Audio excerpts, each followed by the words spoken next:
اور غور و فکر کرنے کا حکم دیا ہے۔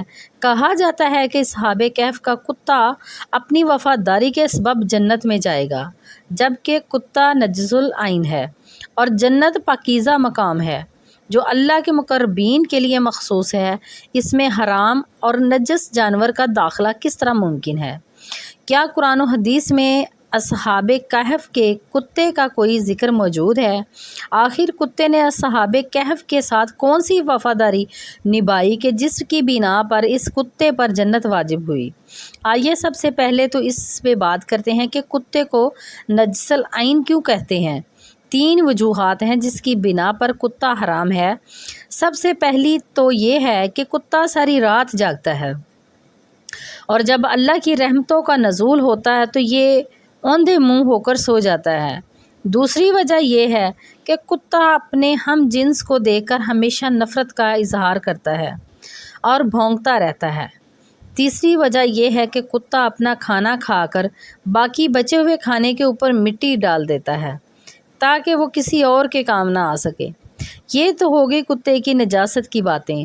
اب آپ کو اس سوال کا جواب دینے سے پہلے کہ کتے پر جنت کیوں واجب ہوئی، پہلے آپ کو مختصر اصحاب کہف کا واقعہ سناتی ہوں، جس سے معلوم ہو سکے گا کہ کیسے ایک کتے نے ان سے وفاداری کی۔ دقیانوس ایک ظالم اور جابر بادشاہ تھا جو کہ آج سے 2000 سال پہلے روم کا بادشاہ تھا، اور افسوس شہر اس کا دارالحکومت تھا۔ پورے شہر میں جو کوئی بھی تھا بتوں کی پوجا سے انکار کرتا تو بادشاہ دقیانوس اس کو قتل کروا دیتا تھا۔ اور کچھ نوجوانوں نے دیکھا کہ ایک ایمان والے شخص کو جب دقیانوس نے قتل کروایا تو فرشتے اس کی روح کو لینے کے لیے آسمان سے بارات کی طرح آئے۔ یہ روح پرور منظر دیکھ کر ان نوجوانوں کا ایمان بھی جاگ اٹھا۔ انہوں نے بھی بتوں کی پوجا سے انکار کر دیا اور کھلے عام اللہ پاک کی عبادت کرنے لگے۔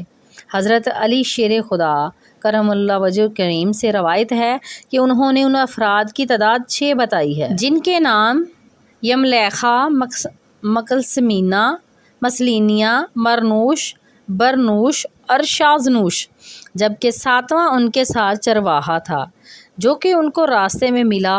8واں ان کے ساتھ ایک کتا تھا جس کا نام قطمیر بتایا گیا۔ اب ہوا یہ ان 6 ایمان والوں کو بادشاہ دقیانوس نے 3 دن کی مہلت دی کہ وہ بتوں کی پوجا شروع کر دیں، نہیں تو انہیں قتل کر دیا جائے گا۔ تیسرے دن یہ 6 نوجوان کچھ سامان کے ساتھ ہجرت کر گئے۔ شہر کی سرحد پر انہیں ایک چرواہا ملا۔ جب انہوں نے چرواہے کو اپنے ایمان کا واقعہ سنایا تو اس کا بھی ایمان جاگ اٹھا اور وہ بھی ان کے ساتھ ہو لیا۔ چرواہے نے اپنی بکریوں کو آزاد کر دیا، جبکہ اس کے پاس ایک کتا بھی تھا جس کو وہ لوگ اپنے ساتھ لے گئے۔ شہر افسوس سے تقریباً 6 میل دور ایک غار میں انہوں نے پناہ لی۔ بادشاہ دقیانوس کو جب اس بات کا علم ہوا تو وہ اپنی فوج کو لے کر ان کی تلاش کے لیے نکل پڑا۔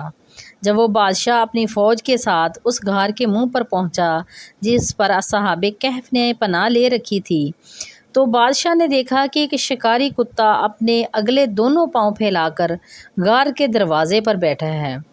فوج جب غار میں جانے لگی تو بادشاہ نے کہا کہ غار میں جانے کی ضرورت نہیں ہے، کیونکہ اگر یہاں کوئی انسان ہوتا تو یہ کتا ضرور بھونک رہا ہوتا یا پھر ان کو کھا جاتا۔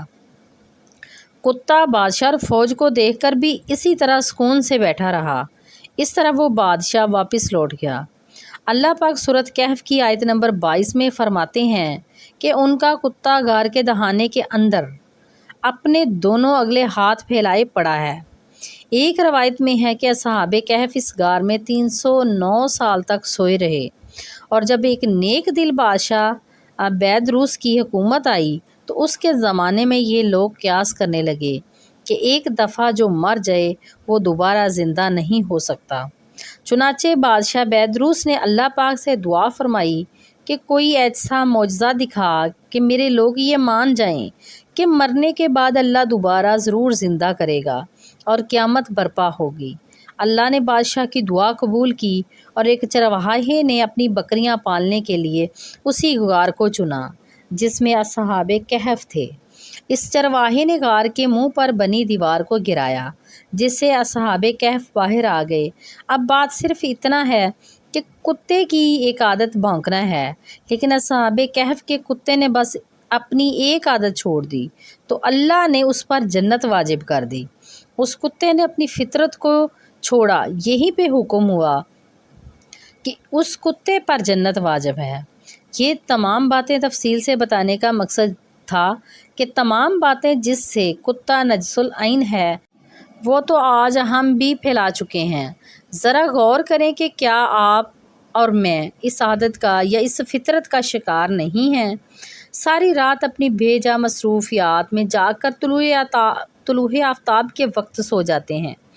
اپنے ہی بہن بھائیوں کو نفرت سے دیکھنا، ان کے لیے آسانیاں پیدا کرنے کی بجائے مشکلات پیدا کرنا میری اور آپ کی فطرت کا حصہ نہیں ہے؟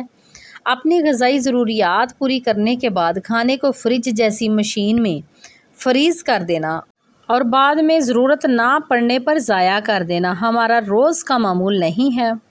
آپ اندازہ کریں کہ اگر ایک پلید جانور اپنی ایک بری عادت کو کچھ دیر کے لیے ترک کرتا ہے تو اللہ پاک اس پر جنت واجب کر دیتا ہے، اور ہم تو پھر اشرف المخلوقات ہیں۔ آئیے آج ہی ہم عہد کرتے ہیں کہ ہم تمام برے اعمال چھوڑ کر اللہ کی عبادت میں دل و جان سے مگن رہیں گے۔ اللہ پاک ہم سب کو صراط مستقیم پر ڈٹے رہنے کی توفیق عطا فرمائے، آمین ثم آمین یا رب العالمین۔ تو ناظرین، آپ لوگ بھی کمنٹ میں آمین ضرور لکھیے گا، اور چینل کو سبسکرائب کر کے بیل کو آل پہ کر لیں تاکہ آپ کو ہر نئے آنے والی ویڈیو کو نوٹیفیکیشن ملتا رہے۔ دعاؤں میں یاد رکھیے گا۔ اللہ حافظ، فی امان اللہ۔